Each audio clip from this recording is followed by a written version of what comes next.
Welcome to this week's edition of Team of BS Draft Central. Of course, I'm Jeff Barnes along with Greg Rector. Carroll should be on assignment in Indy this week at the Combine, so you'll just be looking at our two smiling faces this week. Greg, exciting show this week. We're talking running backs and inside linebackers. Yes, we will be. But first and foremost, Team Robinson won the HBCU Bowl. That's the low-hanging fruit. Absolutely. Absolutely. I'm happy about that. That's right. See? So I knew I would put a smile on your face mentioning Team Robinson beating Team Gaithers. So there you are. I put a smile on your face. This is going to be a pretty good show here. Absolutely. Tonight's guest will be running back from Vanderbilt, Jamoni Jones, who's going to be in the house talking with us in a little while. But we're going to go through our top 5 running backs first. Then we'll get into that. But first, it's Combine week. We've got to pay attention to the Combine. Workouts start tomorrow. So we'll have on the field tomorrow will be kickers, linebacker, defensive line, and linebackers. So starting off with the specialists and the defensive side of the ball. So those guys were getting their interviews in, the exams. The kicking workout was actually today, so they will actually work out tomorrow. But right. And then team interviews, NFLPA meetings. So there's stuff going on as we speak. So when we talk about the Combine, it's not just the workout you're seeing on the TV. Stuff has already started since Sunday. Players started arriving. Then you had your events on Monday and Tuesday, which nobody gets to see. That's the private stuff. Wednesday, same thing, and you'll start to see the interviews and some of the stuff coming out. But this is how it goes. The early part of the week is the quiet part for fans, and then they start to get to see the on-field workouts and get to know the players a little bit more. Should be a lot of guys there that we're going to be talking about the next couple of days. There's going to be some guys that nobody's talking about that are going to pop up to some people that don't really know who they are. But overall, this is going to be an interesting test for the players who a lot of people expect. There's a lot of guys that are spectacular athletes. We expect great times from them. So when those guys put up those times, it's just going to reinforce things that we've seen. But it's the guys that we haven't seen, that the people aren't talking about. They don't see that blazing speed on film. That go out there and run the 40, and the guys are going to get the most talk. So that's the beautiful thing about Combine Week. You're going to hear about guys who play the simple, run some great times, do some great things on the field that everybody's going to go, ooh, that guy can play. Well, if you watch the film, we know he's there for a reason because he could play. But intriguing. Since we're talking inside linebackers, we're talking running backs, who are some of the guys you're expecting at the Combine this week to really show out at those two positions? For the linebackers, I'm expecting Schweizinger from UCLA to really make some headway here. He's one guy that I got my eye on. Yeah, I'll tell you what. Looking at the running backs. Yeah. I'll go. I'll say one right now. Ollie Gordon Jr. That's it. Ollie Gordon. Well, I expect Ollie Gordon to do well, but I know certain people are high on him, certain people aren't. But looking at the film, I expect Rashard Smith to run really well. SMU. I'll be shocked if his times don't match what I see on film. He's an explosive player. So that will shock me if he goes to the Combine and doesn't run some pretty good times. I expect that from him based on what we've seen on film. So there are certain guys where you look at it and go, expect that. We know Shedeur Sanders just taking the meetings, just doing physicals, no workout. Expected that. Ashton Genty is the same deal. Yes, and we're going to see that a lot more. Certain guys are going to skip the workouts. If your draft stock is high enough, you could pull that. If it's not, there's a reason why. But you want to take every bit of time you can to get out there and show why you should be higher on their board. So there are some guys that are going to climb a little bit because of this week. I think we've seen cautionary tales certain guys at the combine. Cooper Kupp is one of those caution marks. The guy who you see at the time doesn't match the film, but when he's on that field, he's a lot faster than 4.7. Oh, yeah. Vice versa. A guy who you thought was really fast on film, watch him at the combine, and a guy named Tease Tabor, who some people thought was a first-round corner, goes to the combine and runs a 4.7 and turns around and follows it up with another 4.7 at his pro day. Right. Drops 2 to 3 rounds in the draft because of that, and eventually doesn't have the career that a lot of people thought he was going to have. So that happens quite a bit to a lot of guys. Sometimes, the athleticism that we think we see on film doesn't always match. Yeah. My thing at the entire combine is the medicals. That's all I care about. I want to know that. I want to know that Siobhan Ravel's knee is okay. I want to know that Benjamin Morrison's hip is okay. I want to hear if the patella tendon injury from Josh Simmons is going to be a serious issue or not. That's what I care about. And that is the most guarded part of it. So besides HIPAA law prevents us from, getting that information, some of it always leaks out. We always hear something. Abdul Carter yesterday, he went to see Dr. Cooper. Where from? Oh, yeah, another Dallas visit.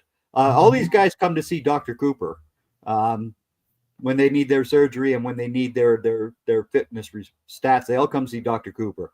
Yeah. So that, of course, came out that he will be fine for his pro day. He's not going to run anything and all that other jazz right now. But, that's the stuff that we all find out. Because teams do talk. All right. So let's talk running backs. All right. You have your top 5. I have mine. So let's start there and we'll work our way through the position. We have a guest coming on right after that. That's Jamoni Jones. So, and then we'll get into the defensive side after the break.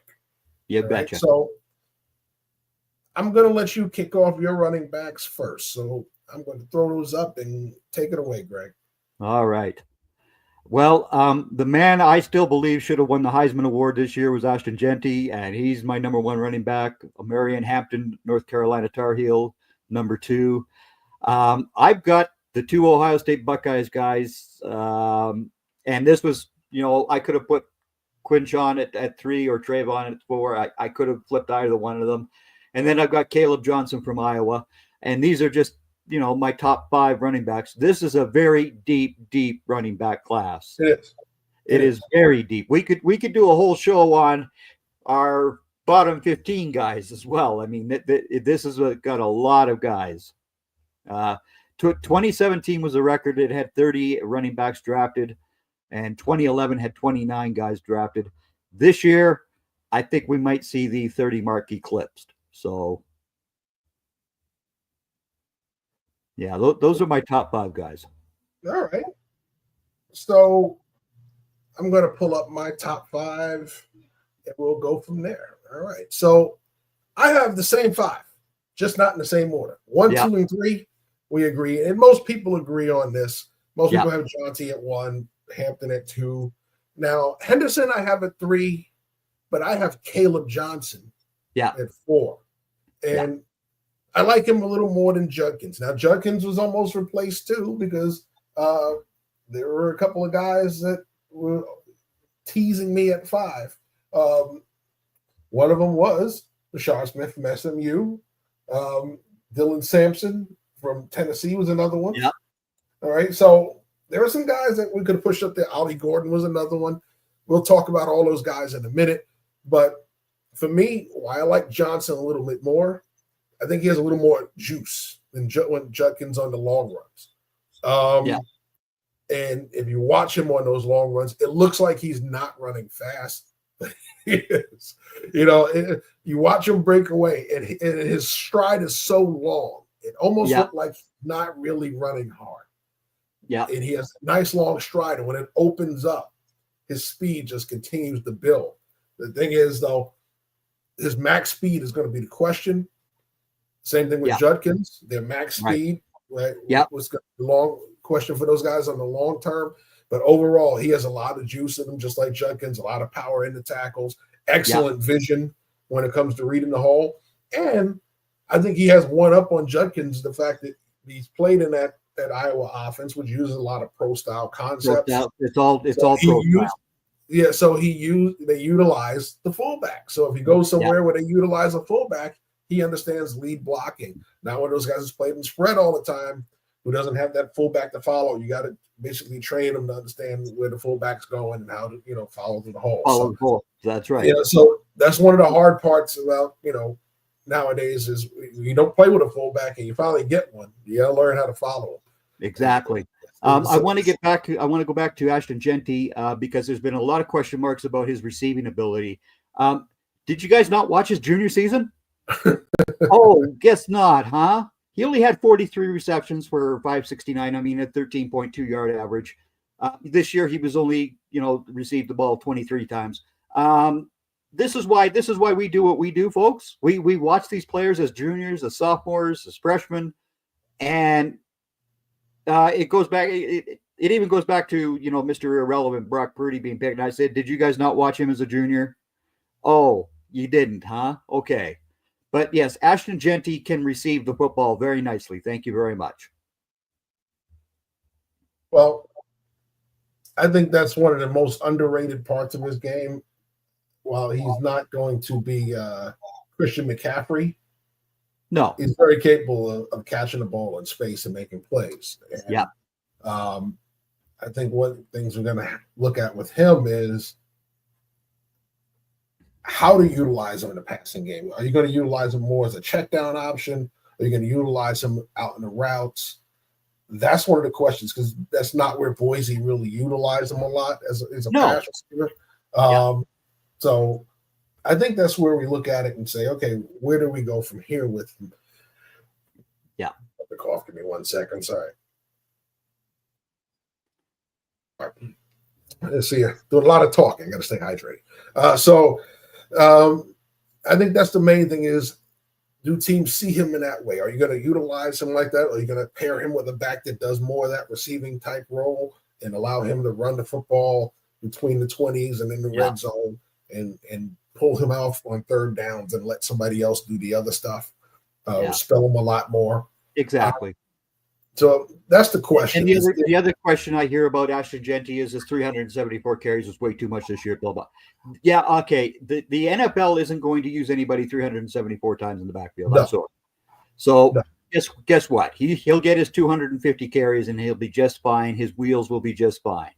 I mean, it's the nonsensical things that come out about these players tends to drive me a little bananas at times. But that's part of the thing now. And where does that come from? We're starting to see, we always talk about it, right? The A word, the analytics side, right? They count all that stuff, right? So we've seen backs in college run 300 or more times, go into the pros and have long careers. We've seen some that don't have that, right? Bingo. You have to take multiple things into account. What kind of runner they are, what style of runner they are. Okay, if they're a person that takes a lot of punishment, if they don't have the build to handle said punishment at the next level, those are things that you count against them, but you're not going to look at it and say, just because he's got X amount of carries, you automatically ding him for that. Right. So that's once again, that's why you got to look at it case by case. You just don't numbers it because numbers can lie. People always say men lie, women lie, numbers don't. That's not true. Numbers can lie. Bingo. Okay. If you look at certain things, certain factors, right, there are reasons why certain things don't work out a certain way. Yeah. Right. We have certain people we'll be talking to on the show for the next couple of weeks who sometimes the numbers are going to lie about the player. The player is going to say, "Oh, we didn't have this great production," but if you look at their film, you'll see why certain reasons why they didn't have it. Or, there's cases where they're a great runner, but they don't have a lot of pass catching. Well, if you look at the offense, they don't throw the ball to the backs a lot. They tend to go down the field with this person, and they're mostly a run offense that finds different ways to run the football. There's a reason why certain people's numbers don't match what we're talking about with certain other players. So you got to look at the film. You have to analyze each player as an individual. Stop trying to apply one standard to every player. It doesn't work that way in talent evaluation. And it doesn't work to do this by conference either. That doesn't work, kids. No. Quinyon Mitchell did, the number one corner in the draft last year. He didn't play in the big conference, and No. Guess what? He did just a fine job for the Super Bowl champion Philadelphia Eagles. Yeah. And again, their next pick, of course, was the guy that you and I both loved as corner. And oh my, he ended up being an actual corner in the NFL. Cooper DeJean. It's just insane how people think. Absolutely. And since we're talking about that, I'm going to apply that once again to the combine. You're going to see a bunch of different things come out of the combine this week, a lot of different opinions. Yep. Be careful what you're listening to out there. There are going to be opinions of certain people who are going to knock certain players. If they didn't like them before the combine, they're probably going to find a reason to knock them after the combine. So you got to be careful what you're listening to. Take everything with a grain of salt. Listen to the factual information. There will be 1,000,001 opinions. But the main thing is, if you're going to trust opinions, make sure you're trusting it because you're getting accurate information, not just gut feelings. Okay, so we got the top fives out the way. Let's get into the rest of the field. All right, so we mentioned Ollie Gordon. We mentioned Dylan Sampson. We mentioned Brashard Smith. What about Bashal Tootin, R.J. Harvey? There's so many good running backs. Dylan Sampson, Devin Neal from Kansas. And, of course, everybody's favorite guy now is Scatabo out of Arizona Absolutely. State. There's another running back who plays just as hard as Scatabo did at Arizona State, and that's Jordan James in Oregon. You want a guy that can take a pounding? This guy took a lot of hits this year, but he broke a whole lot of them too. Well, and there's plenty more, right?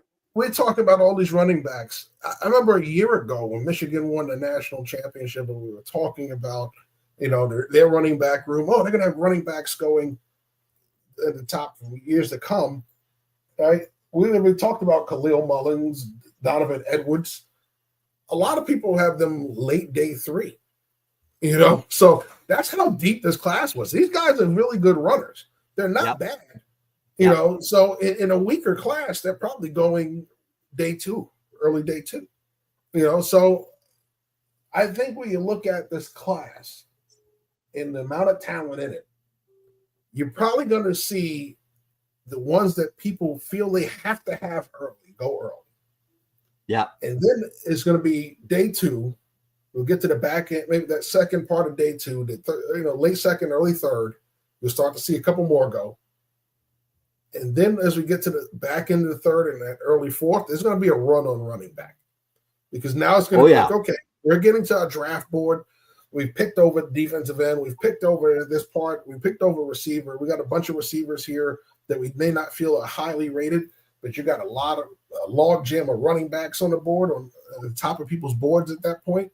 They're going to start flying left and right. So here's a guy that played at Texas this year who had 4 fumbles early on in the season. Early. He didn't fumble the ball later on in the year. That's Jaden Blue. Mm-hmm. And people have put this guy way down. Really? You want to talk about some production? Jaden Blue was a very big piece of the reason why the Texas Longhorns won this year. There's your bottom line with that. Mm-hmm.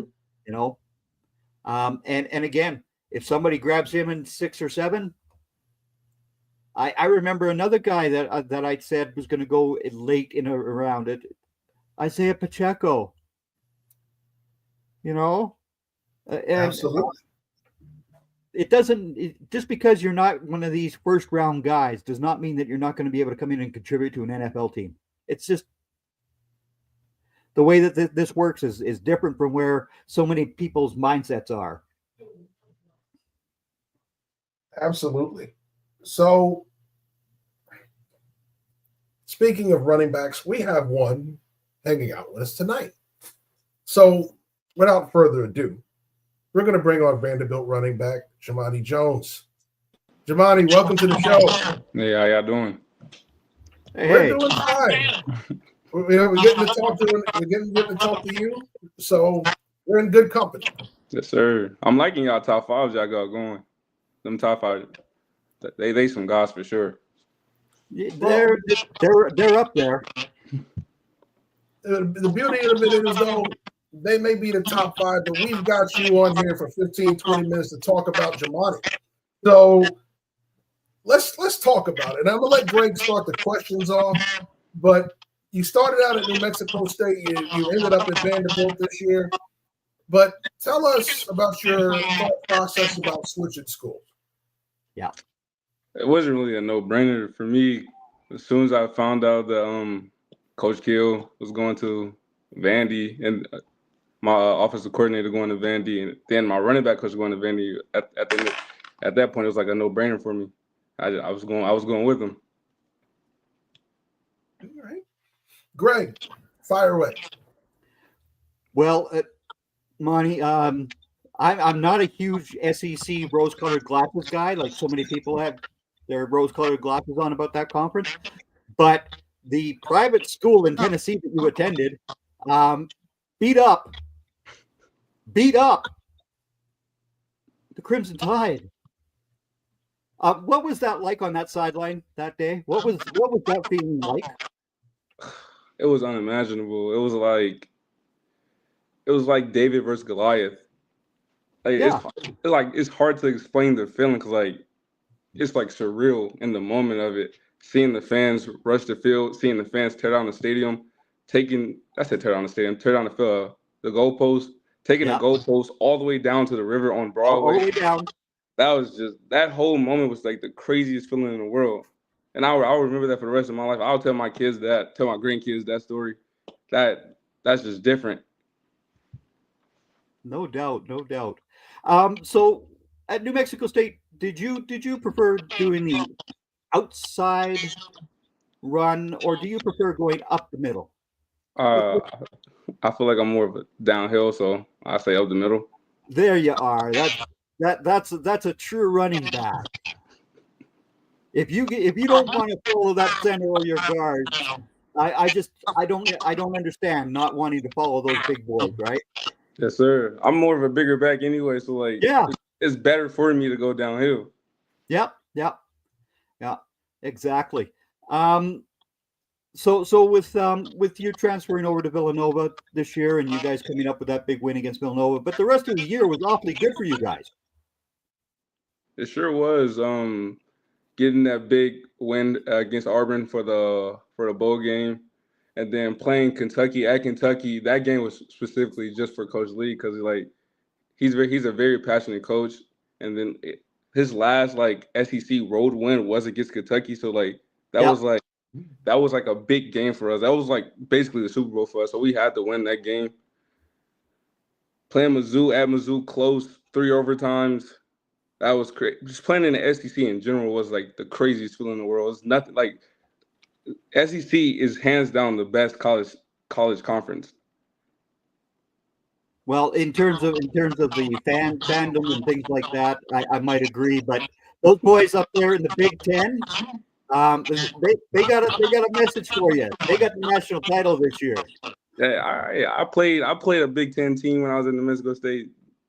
They got some dogs up there too. Yep. Yeah, absolutely. There's dogs everywhere though. That's the thing I mentioned before, right? Just because you don't go to one of these big schools and you're not going to be a first-round pick doesn't mean that you cannot make a contribution in the NFL. For sure, it's a lot of talent everywhere. Group of 5, FCS, D2, is talent everywhere. It's like if you can play, they go find you. Yep, exactly right. For you, Monty, are you looking at the UFL? I'm looking for whatever opportunity gives me.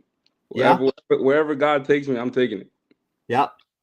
Well, because I live up here in Canada, we got this big field, really big field.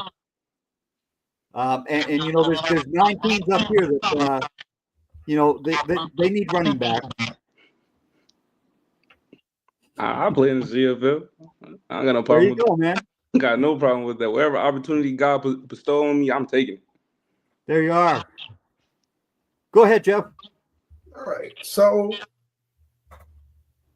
for the uninitiated that haven't seen enough of Jamoni, you look at this year, and you told us about how basically virtually the whole offensive staff came over to Vandy, which is your reason for coming over. Why do you feel that the utilization wasn't there compared to what you had at New Mexico State? What do you mean by that? Well, the dip in carries. Like, so New Mexico State, you got so you got a lot more carries.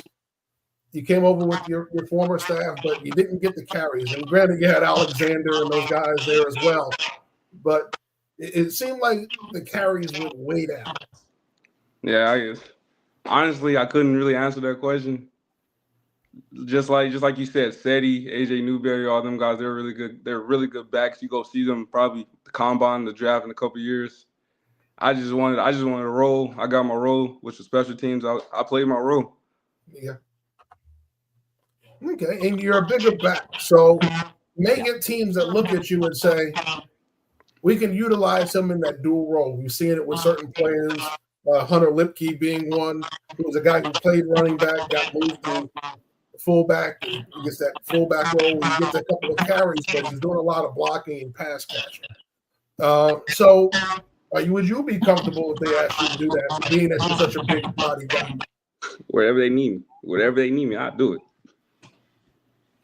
All right. Now, I did notice you in there on third down at times in their pass protection. So I want to go over a pass protection question with you. So pull this up here real quick.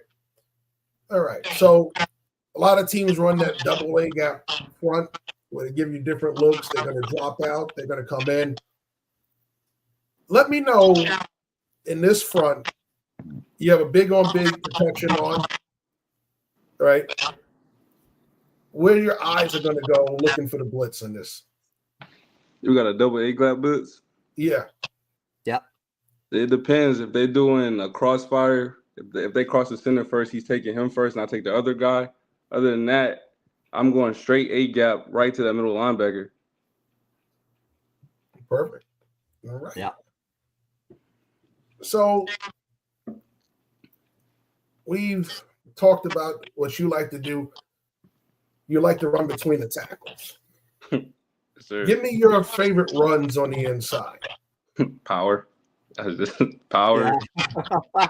Inside zone. Counter. Mainly power. Straight downhill. That's downhill. Yeah. That was my because I went JUCO before I went to New Mexico State, and that's all we ran was power. And I feel like I love power. Yeah, listen, that got me to a championship game. I love power runs. I hate watching a lot of college offenses that have too much zone because, running backs don't get downhill going sideways. You got to go forward. So yeah, sure. It's one of those things as a former offensive coordinator, I hate going to games and watching guys run sideways all day. It just irks my nerves. But that's not what your strength is. Your strength is going forward towards the line of scrimmage. We've seen the vision. If you watch, like I said, we go back to New Mexico State, we see a lot more of the explosive runs. Right. We were kind of robbed of that this year. You didn't have that. But you were able to play on special teams. You were able to play on some third down passes. We got some carries in there. Tell us a game where your skill set allowed you to go out there and be successful, not just because of scheme, but just because of what you were able to do running the football. For Vandy or New Mexico State or just like anything? In your college career. Yeah. I can give you two really from both. From Vandy, I want to say Auburn. We was running. You said not scheme, but like I'm so downhill. We was running a lot of downhill against them at the first half. I was popping like 5, 8 every time I got the ball, and plus the special teams part of it. I got a couple of tackles on special teams, believe it or not. And then with New Mexico State, I want to say it was 2 years ago against Western Kentucky. It was to clinch the conference, to play in conference against Liberty. Yeah, it was fourth quarter. We trying to ice the game, make sure we secure the win, and I don't know why, but they kept giving me wide zones, and I just kept getting first downs after first down after first down after first down. I felt like I was really showing my ability, one of my weaknesses, that I can actually run to the outside and make a play. All right. Greg, I'm going to give you a couple more questions before I ask my final two. All right. So you're a bigger back, obviously. What is your current weight sitting at? 230. 230? Okay.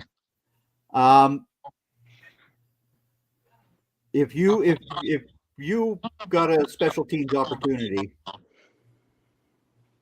who's the one guy that you would like to just smoke on in the NFL currently? Who's the one guy that you would want to just smoke on?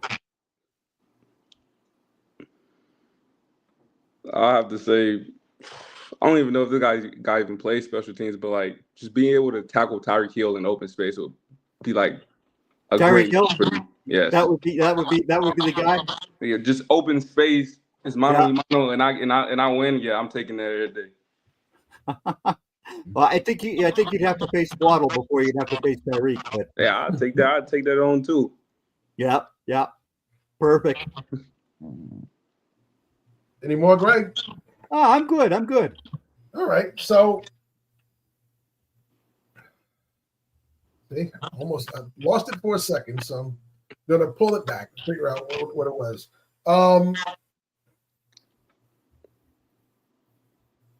Yeah. I'm having a senior moment. Forgive me.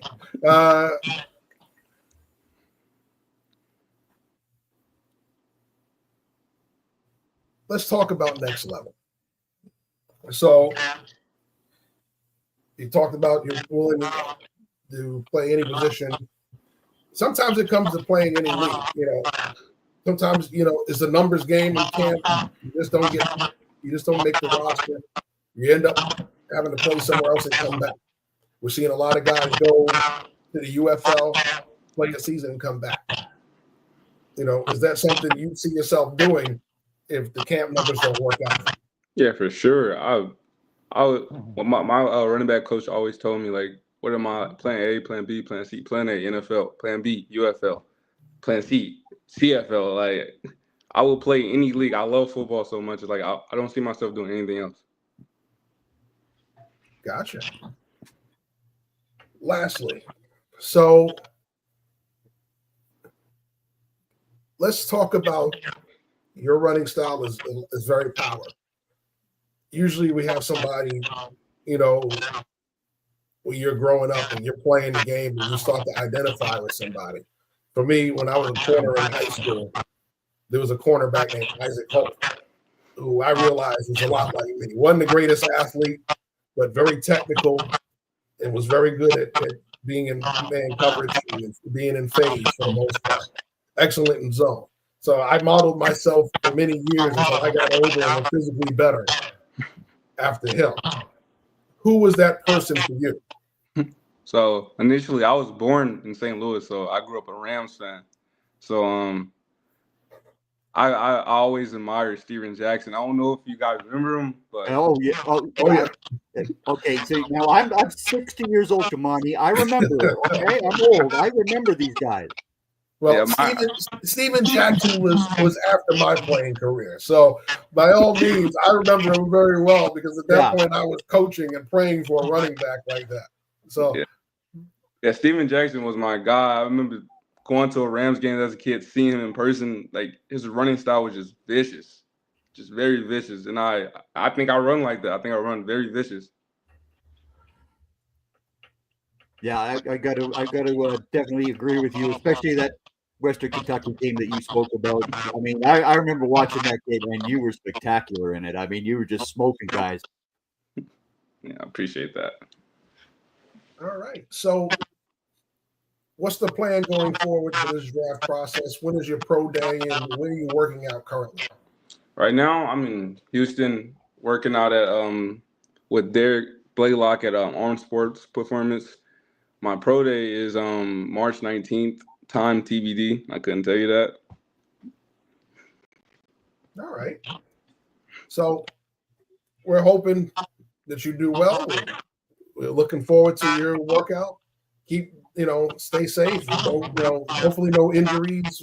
Unfortunately, we train so hard doing all this stuff. When you go back to doing football stuff, those things happen. I've been to plenty of pro days where the guy's killing it and the hamstring happens or something happens. So I'm hoping the best for you. After your pro day, we're hoping we'll get your numbers and see where you're at. And during this draft process, we'll be watching. If at any point you end up in a camp, you're more than willing to come back on and tell us about it. Yeah. Yes, sir. I definitely will. Absolutely. All right. Well, Greg, you want to say anything last words for Jamoni? Like Jeff just said, if you get, through your pro day and you get invited to a camp or whatever the case may be, you can stay in touch with us and let us know because we love to focus on you guys. I definitely will. I'll definitely stay in touch. Awesome. Well, thanks again, representatives, for letting us come on.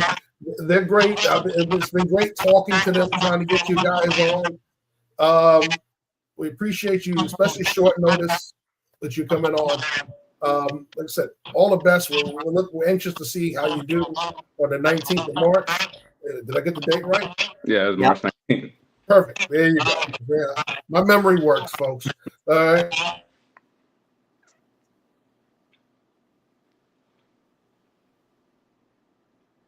Oh, I think we lost Jeff here.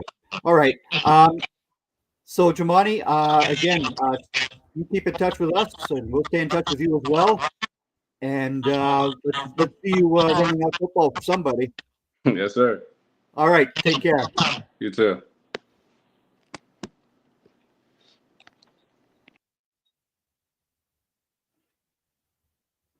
Okay. And it seems like Mr. Jeff is a little bit frozen here. So what we're going to do here is do a couple of commercials here.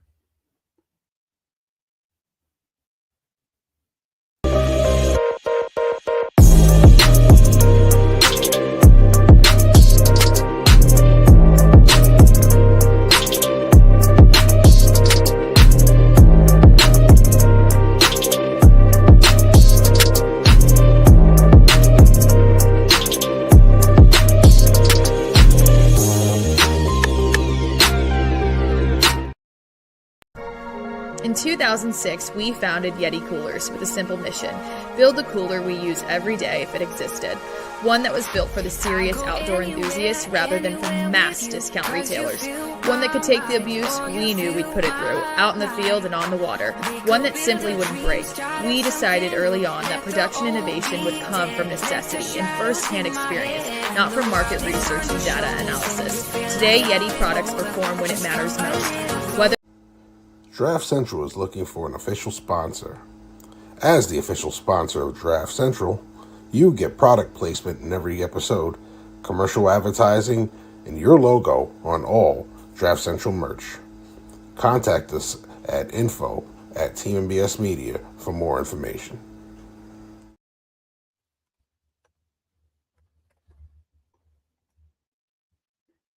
All right. So Mr. Jeff is still not with us. So I'm gonna just speak a little bit about the inside linebackers, which is our next topic here.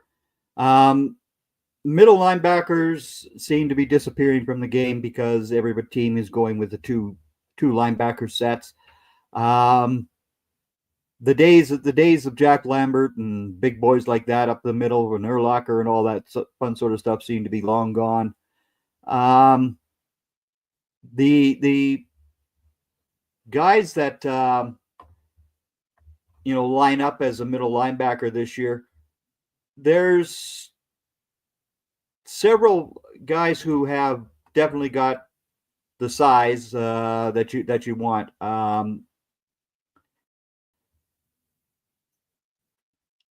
Demetrius Knight Jr. He's a pretty big boy there at 6'1", 246. Danny Stutzman, 241. Guys like that are the guys that we're probably going to be talking about here. And I think Mr. Jeff is trying to come back on.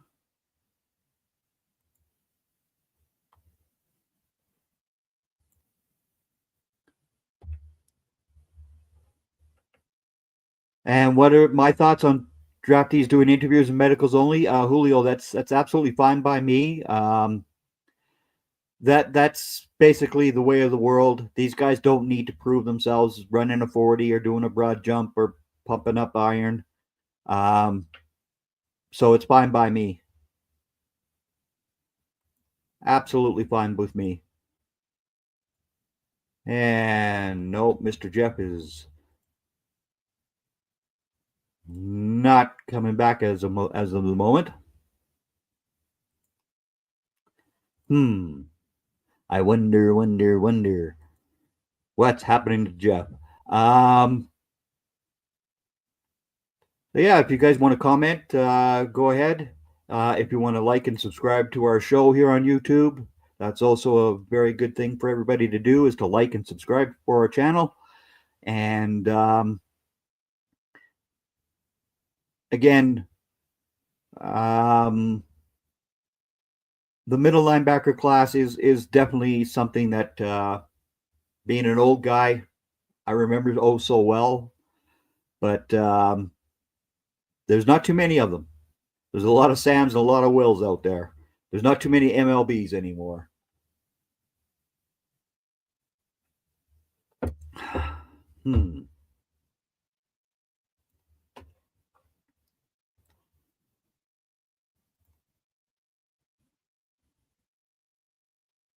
Let's see.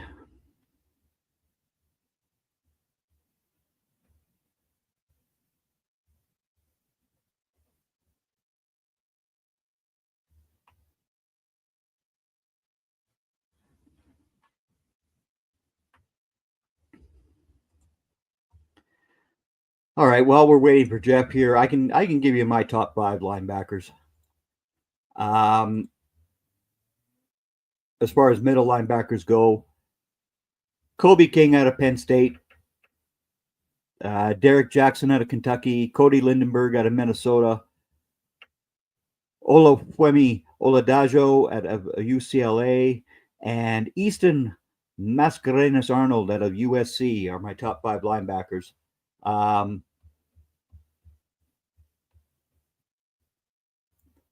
So those are my top 5 middle linebackers, and hopefully we can get Jeff on here pretty quickly. I'm going to take another quick break here and see what's going on with Jeff.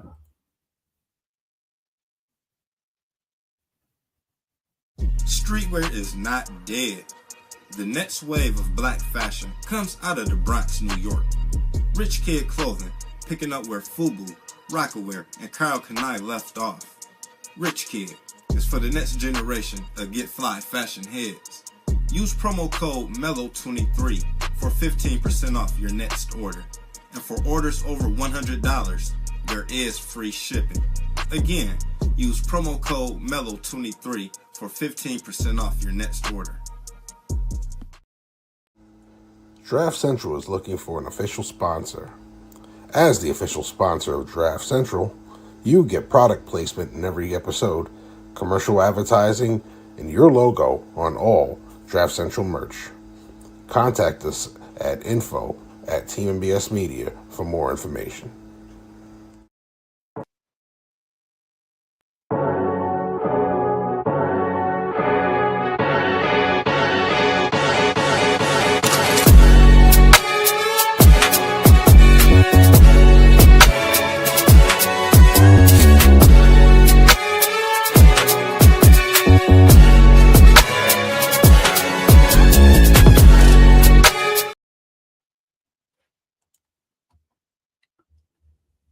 Okay, so Jeff is still not returned here. So if you are on our YouTube channel. Please come and talk with me here. I'll talk about any part of the draft you want to discuss, whether it be the inside linebackers, the running back position, whatever area you guys want to talk about, I'm fine with.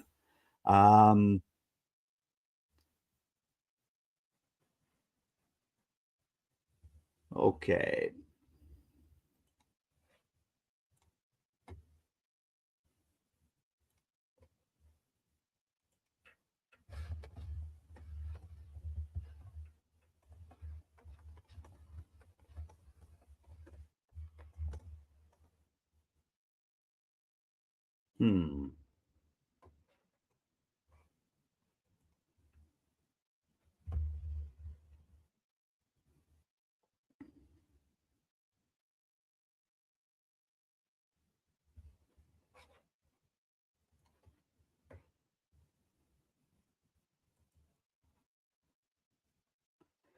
Yeah. And okay, so with my linebacker ratings here, Kobe King out of Penn State is easily the best the best of these middle linebackers in my opinion. If you watched him in the playoff, you would see a big guy who can cover a lot of ground and all that sort of area as well. He really just stood out to me as far as being a big linebacker. He's 245 pounds, 6'1". He is basically going to make his money in the NFL. It's going to be pretty simple. He's got run stopping instincts with very natural feet for blocking schemes. Consistently beats offensive linemen to their spot and disrupts rushing lanes before they develop. He's a downhill thumper, and he will hit you. Watch that Michigan game where he consistently stopped Donovan Edwards and Kalen Mullings quite often.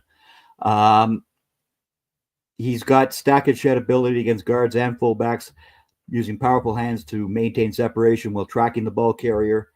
And so that's why Kobe King comes into play here. His coverage skills remain a work in progress. He can look mechanical when forced to flip his hips and running with bigger tight ends and man coverage. He's got straight line speed limitations when chasing plays to the boundary. He can get outflanked by faster backs turning the corner. His change of direction ability can be clunky in space, sometimes takes extra steps to redirect. And that's one issue that he does have as well.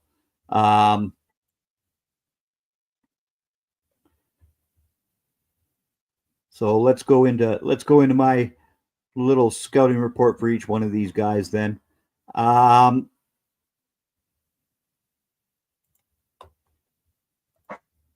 De'Eric Jackson. Greg, you hear me? Oh, I got you. There you are. Okay. Yeah, All it's right. still a little clunky on my end. I don't know what happened. I had to reboot my whole router. I don't live problems, folks. Live problems. So I may be a little clunky coming back and forth, but I'm back. I hear you. I'm hearing you very well. So I've already just proceeded to give my scouting report on Kobe King. And De'Eric Jackson is my next guy from Kentucky. I'm just finding his information here for us. Or actually, I'm gonna go Oladajo from UCLA. He is a big man, 6'3", 261. His transition to the NFL, it won't be seamless, but he has cornering ability for a converted linebacker. He displays the ankle flex and hip mobility to flatten out to the QB at sharp angles. He's He's got linebacker trained vision to the edge position. Unleashes violent hands at the point of attack, and if you watched him at the Senior Bowl, you would have seen that. Closes space like a heat-seeking missile. He got explosive acceleration. His cross chop has developed into a go-to move. He's got it with professional timing, as far as I'm concerned. His weaknesses: pass rush arsenal remains a work in progress. He gets caught playing too high, which is a problem for so many players out there. If he got himself lower down with his pad level, he'd be a lot better player. Go ahead and give us your top 5, Jeff.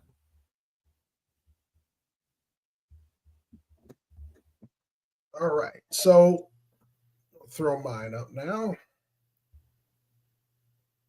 All right, so remember I told you last week that Jahad Campbell is going to show up this week on mine because he's at the top of my board as an inside linebacker.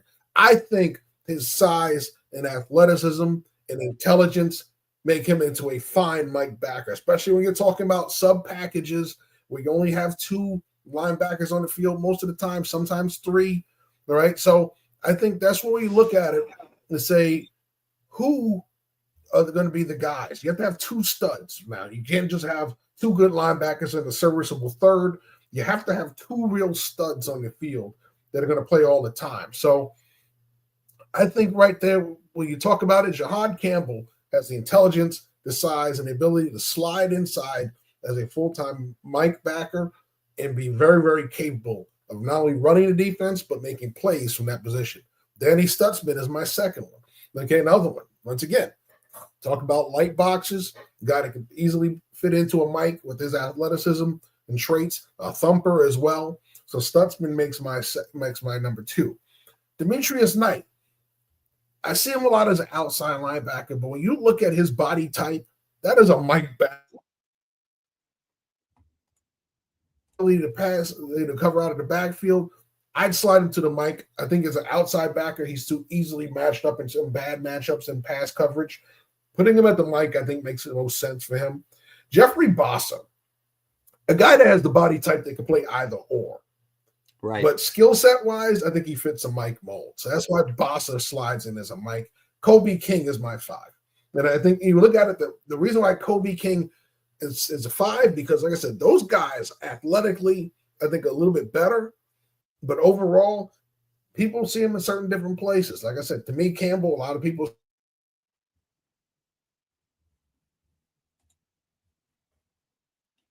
Oh. Have I lost you again, Jeff? I think I have. Okay. So I'll go back into my top 5 here. Cody Lindbergh from Minnesota. Again, he fits the role of a 3-down linebacker. His strengths here, he's got very good skills pre-snap. He puts himself and his teammates in position to make plays by recognizing formations and tendencies, something that you want your MLB to do. His straight line speed for his size, he should be around a 4.6, 4.62, 4.64 40 time. He can go sideline to sideline pretty much with authority. He shows some serious dog in the trenches. So when he does go inside, he basically can be pretty decent on the inside there.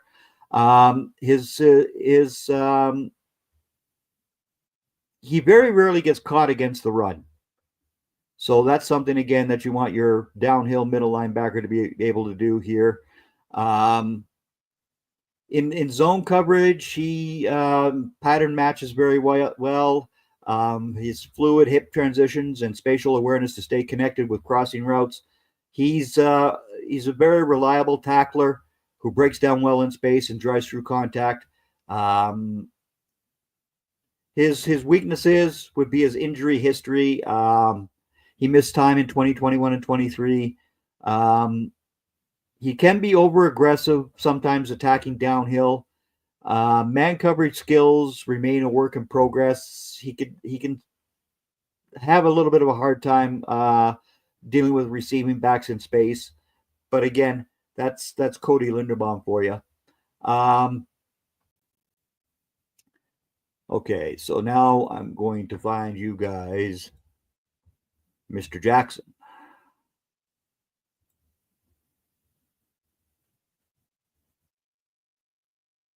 Do do do do do do do do.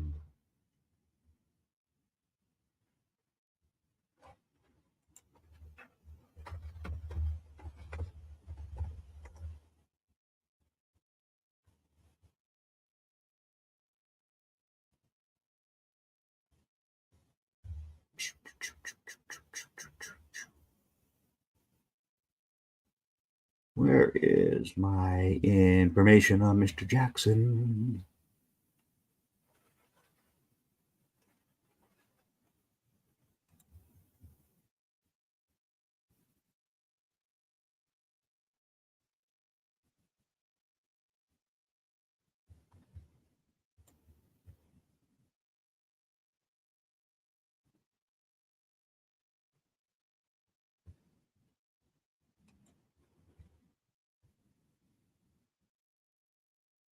Okay, so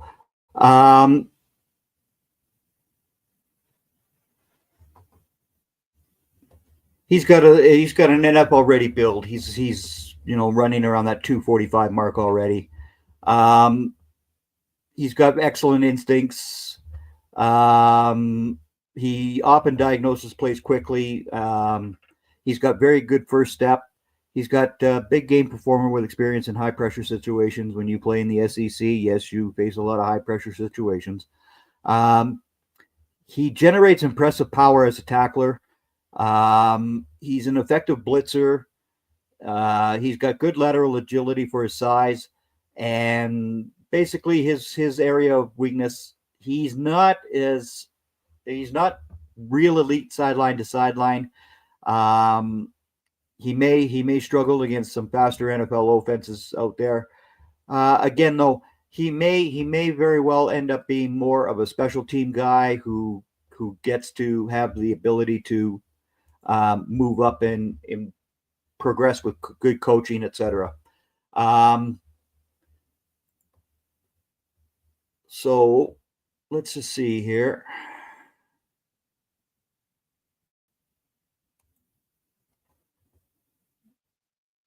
I also have the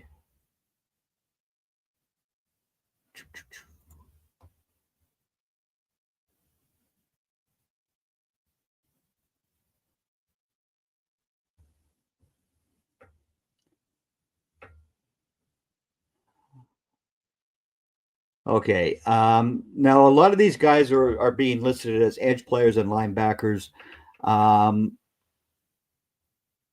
And again, it's because of the schemes being used for them and all that fun sort of stuff. But there is a guy from the University of Michigan, Deshaun Barnum.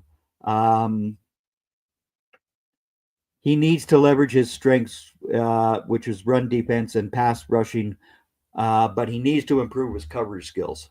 If he has a decent 40 time, which I think he will, because I think he's going to be able to run 4.55. But he's a big boy at 248, 6'3". I think he could be another guy here who plays pretty well. So that would be another guy that I look at here, who could play on the inside. So yeah, those are the inside linebackers that I'm looking at this year. And Mr. Barnes is still not with us here, so I'm going to answer this question here. Like the running back position a few years ago, is the MLB position dying off? It does die off because the two-man sets that are out there. Now, on first downs, when teams run the football, obviously you're usually seeing 4-3s, but outside of that, the MLB guy, becomes much more of a sideline to sideline position instead of a downhill guy who attacks the running game, which of course is what I grew up with Mr. Lambert and all of those big boys, Urlachers. There's Jeff. But how long is the question? I don't know what's going on in the area, but seems to be some internet issues in my area. But anyway, continue your thought because I'll chime in on that as well. Okay. So basically the old days of a 4-3 defense or even a 3-4 defense are out of the realm now because you have the 5 back secondaries being used so often. So is the MLB position dying off? I hope with the return of the running back, and we're seeing it this year, that the middle linebacker actually does come back into play here on many more downs. What do you think, Jeff? Is the middle linebacker dying off? No. And I'll tell you why. Your Mike Backer is the quarterback of your defense, right? Yeah. He's still in control. What your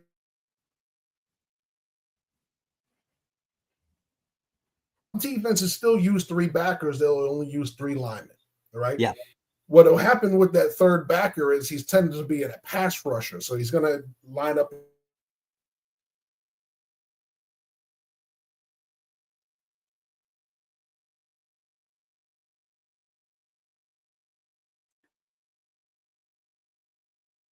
And we've lost Jeff again.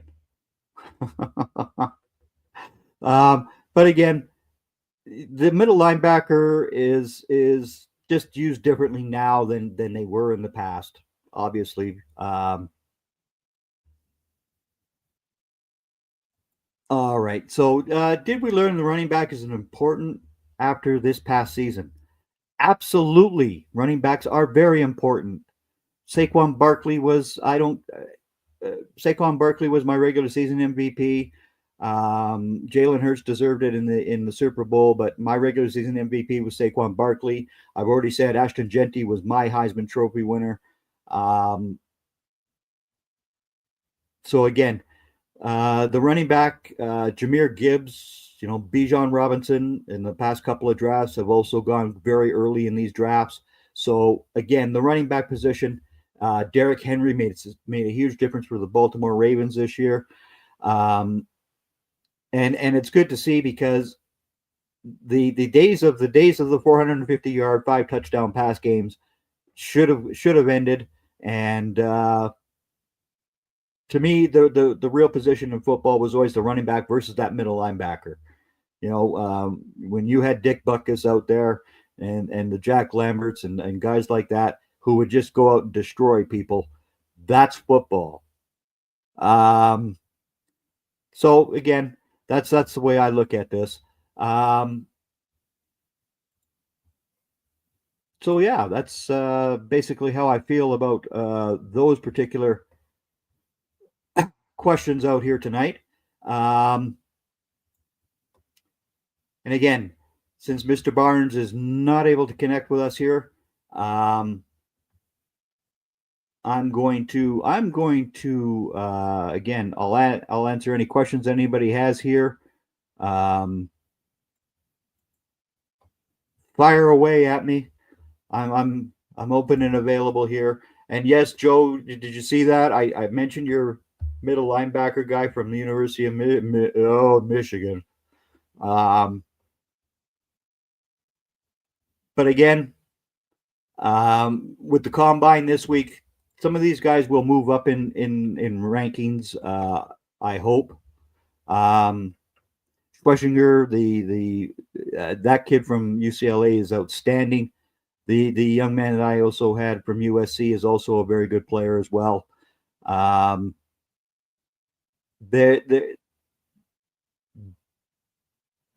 The thought that I also had last week about Joshua Farmer applies to the UCLA and the USC teams as well. Yes, their teams did not play well on defense. We get that.